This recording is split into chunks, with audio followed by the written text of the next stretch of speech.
Assalamualaikum warahmatullahi wabarakatuh. Saya Muhammad Mufid dari kelas MKS 3C. Video ini dibuat adalah untuk memenuhi tugas atau ujian tengah semester dari mata kuliah Bank dan Industri Keuangan Non-Bank.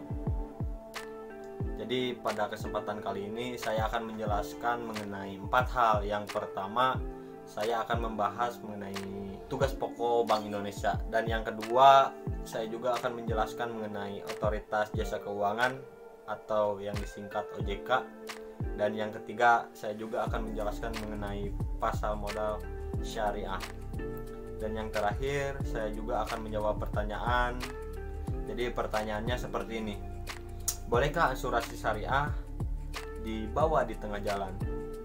Baik, yang pertama saya akan menjelaskan mengenai tugas pokok Bank Indonesia. Jadi pada tahun 1828 itu Dijapasbank didirikan oleh pemerintah Hindia Belanda sebagai bank sirkulasi yang tugasnya itu adalah mencetak dan mengedarkan uang. Namun setelah di tahun 1953 Undang-Undang Pokok Bank Indonesia menetapkan pendirian Bank Indonesia untuk menggantikan fungsi Dijapasbank ya, sebagai sentral dengan 3 tugas utamanya, yaitu di bidang moneter, perbankan, dan sistem pembayaran. Sebagai bank sentral, BI mempunyai satu tujuan tunggal. Apa itu satu tujuan tunggalnya? Yaitu mencapai dan memelihara kestabilan nilai rupiah. Kestabilan nilai rupiah ini mengandung 2 aspek, yaitu aspek kestabilan nilai mata uang terhadap barang dan jasa, serta kestabilan terhadap mata uang negara lain. Setelah ditetapkannya Otoritas Jasa Keuangan atau OJK sebagai pelaksana fungsi pengaturan dan pengawasan bank, BI ini kini ya lebih difokuskan pada 3 fungsi utama lainnya, yaitu menetapkan dan melaksanakan kebijakan moneter, mengatur dan menjaga kelancaran sistem pembayaran, serta menjaga kestabilan sistem keuangan. Sementara untuk tugas BI dalam mengatur dan mengawasi perbankan tetap berlaku, namun difokuskan pada perbankan secara mikro ya. Yang kedua, saya akan menjelaskan mengenai Otoritas Jasa Keuangan atau OJK, mulai dari pengertian, tujuan OJK, tugas dan fungsi OJK. Yang pertama, saya akan menjelaskan mengenai pengertian OJK. Jadi secara umum itu, Otoritas Jasa Keuangan atau OJK ya adalah sebuah lembaga negara yang fungsinya itu adalah menyelenggarakan sistem pengaturan dan pengawasan yang terintegrasi terhadap seluruh kegiatan di dalam sektor jasa keuangan.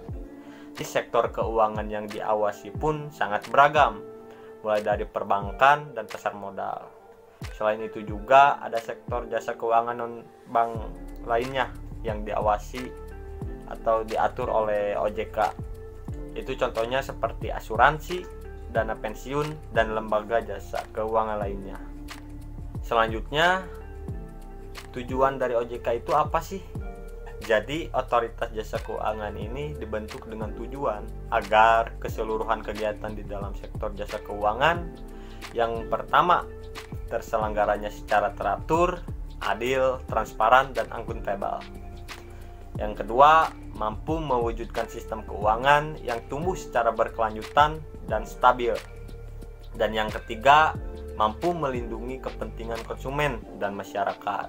Nah, selanjutnya, fungsi dari Otoritas Jasa Keuangan ini apa sih? Jadi, Otoritas Jasa Keuangan ini mempunyai fungsi untuk menyelenggarakan sistem pengaturan dan pengawasan yang terintegrasi terhadap keseluruhan kegiatan di sektor jasa keuangan, lebih tepatnya ya. Dan yang terakhir, tugas dari OJK itu apa sih? Nah, OJK ini mempunyai tugas yaitu untuk melakukan pengaturan dan pengawasan terhadap kegiatan jasa keuangan di sektor perbankan, sektor pasar modal, dan di sektor IKNB atau Industri Keuangan Non-Bank. Nah, selanjutnya saya akan membahas mengenai pasar modal syariah, mulai dari pengertian dan kemudian menjelaskan perbedaan dari instrumen-instrumen pasar modal syariah itu sendiri ya. Jadi di dalam pasar modal syariah itu ada 3 instrumen. Yang pertama ada saham syariah, yang kedua ada sukuk, dan yang ketiga ada reksadana syariah. Nah, nanti akan dijelaskan dari ketiga instrumen tersebut perbedaannya ya. serta akan dijelaskan juga mekanisme transaksi dalam memperoleh modalnya. Oke. Jadi pasar modal syariah itu secara umum dapat diartikan sebagai sarana atau media pertemuan antara penjual dan pembeli untuk melakukan transaksi dalam rangka memperoleh modal. Nah, itu pengertian secara umum. Nah, sekarang akan dijelaskan mengenai pengertian pasar modal secara syariah. Jadi, pasar modal syariah itu adalah instrumen keuangan jangka panjang ya yang mengelola perdagangan surat utang, saham, reksadana dengan menerapkan prinsip syariat sebagai landasan sistem kerjanya. Dan kemudian di dalam pasar modal syariah itu terdapat 3 instrumen utama. Apa saja itu? Yang pertama ada saham syariah, yang kedua ada sukuk, dan yang ketiga ada reksadana syariah.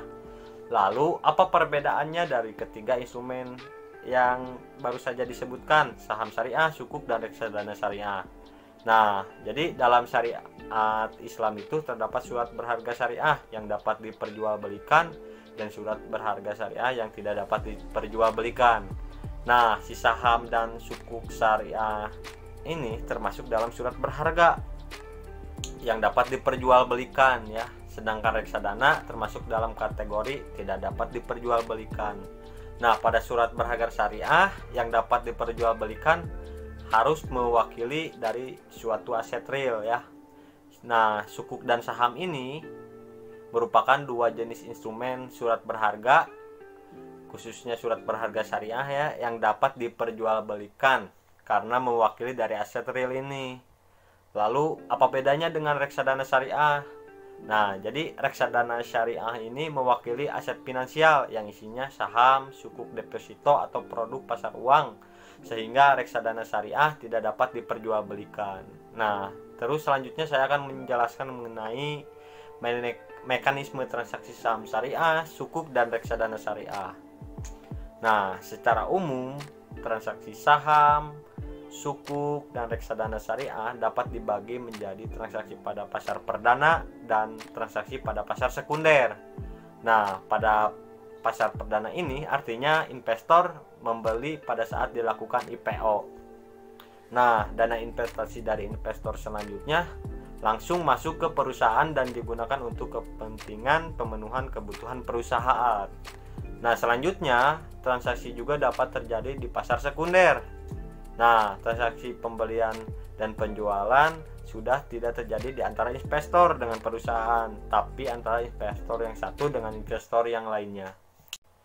Nah, selanjutnya saya akan membahas mengenai pasar modal syariah, mulai dari pengertian dan kemudian menjelaskan perbedaan dari instrumen-instrumen pasar modal syariah itu sendiri ya. Jadi di dalam pasar modal syariah itu ada 3 instrumen. Yang pertama ada saham syariah, yang kedua ada sukuk, dan yang ketiga ada reksadana syariah.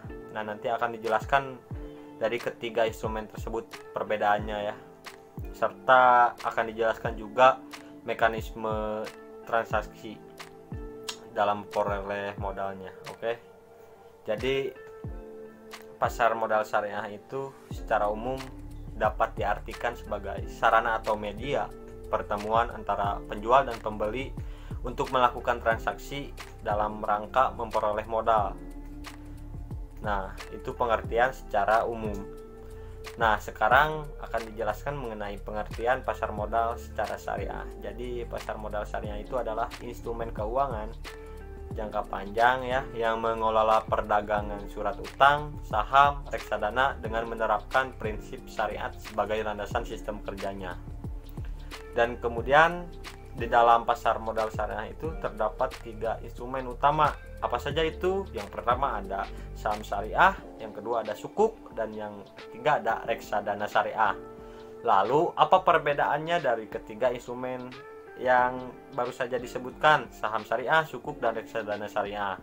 Nah, jadi dalam syariat Islam itu terdapat surat berharga syariah yang dapat diperjualbelikan dan surat berharga syariah yang tidak dapat diperjualbelikan. Nah, si saham dan sukuk syariah ini termasuk dalam surat berharga yang dapat diperjualbelikan ya, sedangkan reksadana termasuk dalam kategori tidak dapat diperjualbelikan. Nah, pada surat berharga syariah yang dapat diperjualbelikan harus mewakili dari suatu aset real ya. Nah, sukuk dan saham ini merupakan dua jenis instrumen surat berharga, khususnya surat berharga syariah ya, yang dapat diperjualbelikan karena mewakili dari aset real ini. Lalu apa bedanya dengan reksadana syariah? Nah, jadi reksadana syariah ini mewakili aset finansial yang isinya saham, sukuk deposito atau produk pasar uang, sehingga reksadana syariah tidak dapat diperjualbelikan. Nah, terus selanjutnya saya akan menjelaskan mengenai mekanisme transaksi saham syariah, sukuk dan reksadana syariah. Nah, secara umum transaksi saham, sukuk dan reksadana syariah dapat dibagi menjadi transaksi pada pasar perdana dan transaksi pada pasar sekunder. Nah, pada pasar perdana ini artinya investor membeli pada saat dilakukan IPO. Nah, dana investasi dari investor selanjutnya langsung masuk ke perusahaan dan digunakan untuk kepentingan pemenuhan kebutuhan perusahaan. Nah, selanjutnya transaksi juga dapat terjadi di pasar sekunder. Nah, transaksi pembelian dan penjualan sudah tidak terjadi di antara investor dengan perusahaan, tapi antara investor yang satu dengan investor yang lainnya.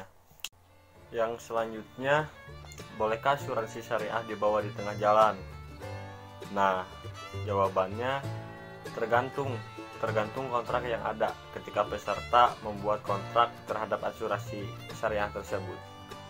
Nah, di dalam asuransi syariah sendiri memakai akad tabaru, tijaroh, wakalah bil ujrah, terus mudharabah, dan menggunakan akad mudharabah mustarokah. Sekian dari saya, mohon maaf bila banyak kekurangan. Wassalamualaikum warahmatullahi wabarakatuh.